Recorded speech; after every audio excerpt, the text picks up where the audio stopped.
So here's a quick question, and as always, when covering this topic, I'm going to be careful. I'm going to be coded in my language, but y'all all know what I'm talking about. So to proceed, my question is, what's in the stuff?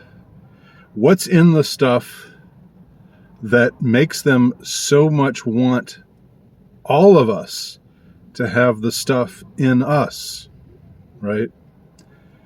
What's in the stuff that makes them so much want all of us to have the stuff in us? Because they're not their approach with the stuff right now is, well, obviously it's grown increasingly heavy-handed. First, it was just the carrot, get the stuff in you, and we'll give you a free year's supply of donuts. Get the stuff in you, and we'll give you free hamburgers. Get the stuff in you. Like they really care about our health, right? It's just you got to laugh at things like that. Get the stuff in you, and you'll get a free lap dance. I think they even had something like that going in Las Vegas at a strip club or something. So first it was carrot. We'll do this for you. We'll do that for you. I've known people who have gotten pay raises for getting the stuff, or who have gotten, I should say, bonuses, not raises, but bonuses, substantial monetary bonuses from getting the stuff. You wouldn't think that there'd be all this extra money just lying around, but apparently there is enough incentive, or there's enough oomph behind the incentive to go substantially for the carrots.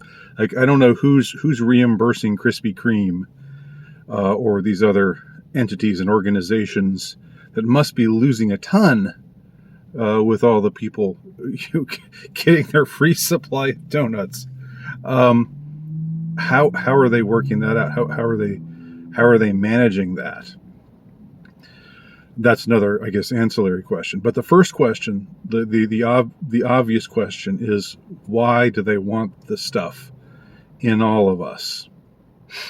Because now, of course, they're starting to play hardball. Of course, you see what's going on in Australia. You don't have to look to Australia, though. You can just see what's going on here in the United States with attempted executive mandates, and the shaming language, and this effort to make those who have so far not agreed to put the stuff in them, to make these people out to be utter reprobates. This kind of language that's being used against a portion of the population which has, as far as I'm concerned, as much of a right to decide their own bodily autonomy as anybody else. This is nothing against, by the way, those who choose to get the stuff put inside them, because I know that not everyone there's this unfortunate thing, I think, that is that comes about through deliberation in a lot of ways.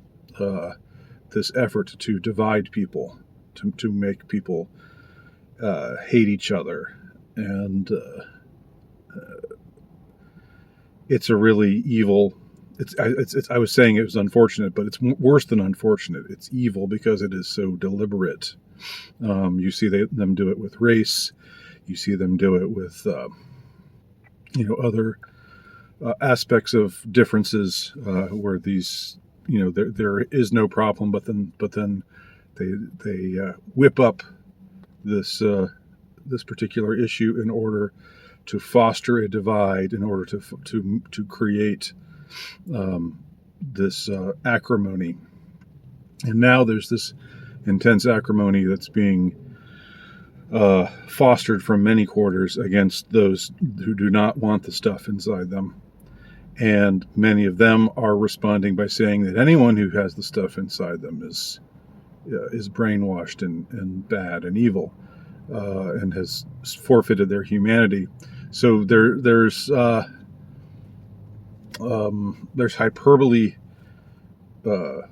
coming from both sides, but obviously, it's being fostered by those who are in charge, who are in power, who are pushing that we all get the stuff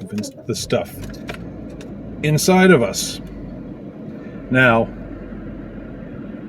why do they want us to have the stuff inside of us?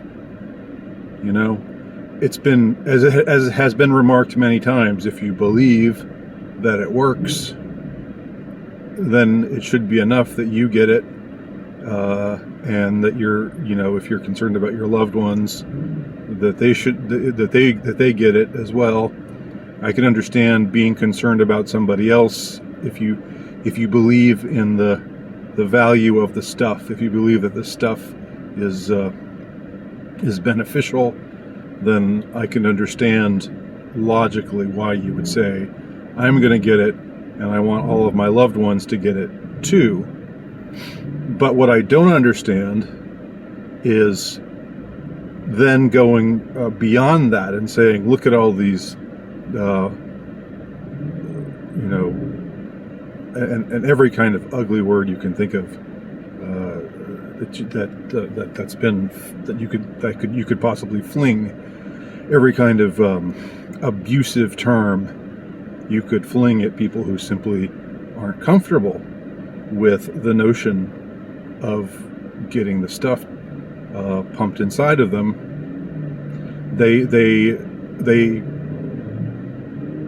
just become, their faces become contorted with rage, and there's something really, I don't want to overuse this term, but there is something really demonic about what this brings out in some people. Not everyone. We have to understand that. Okay? Not everyone who gets the stuff is like this, by far, but there are people who have really drunk the Kool-Aid, and for them, if you don't have the stuff, you are beneath contempt, and they would laugh if you died. They would say, well, no great loss. I mean, I've heard people talk that way. But, like, why would you care so much if it works? If it works for you, if you and your loved ones all have it in you, then it's going to work for you, right? So what's the problem? And I've never heard a satisfactory answer to that question, because there isn't one. All right. So for them, it's not enough that we've got, that I've got it, and thank God that I've got it, and my loved ones have it, and thank God that they have it. For them, it's like these other people who don't have it need to get it, or else they are reprobates, or else they are beneath contempt, or else they, their death would be no great loss. In fact, it would be a good thing, right?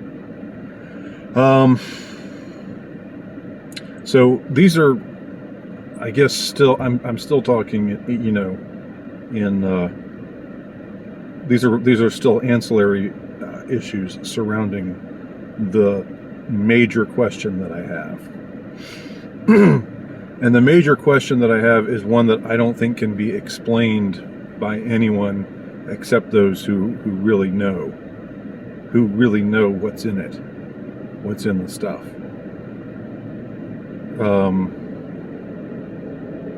And that, again, the question is, why is it so important that everyone get the stuff inside of them?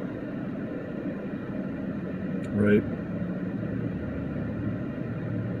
Why, if you see the psych as in social Darwinian terms, and if you think you're just giving yourself you're helping your own health by getting the stuff, and obviously you're not aware, or you don't think of, or you don't pay attention to the stories of people who have had the stuff and had side effects, including lethal or seemingly lethal side effects from the stuff. Obviously, you don't think about them, you don't pay attention to them,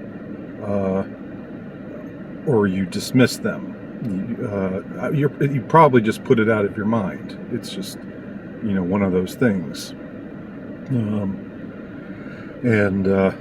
Maybe it can just be explained by things that have nothing to do with the stuff.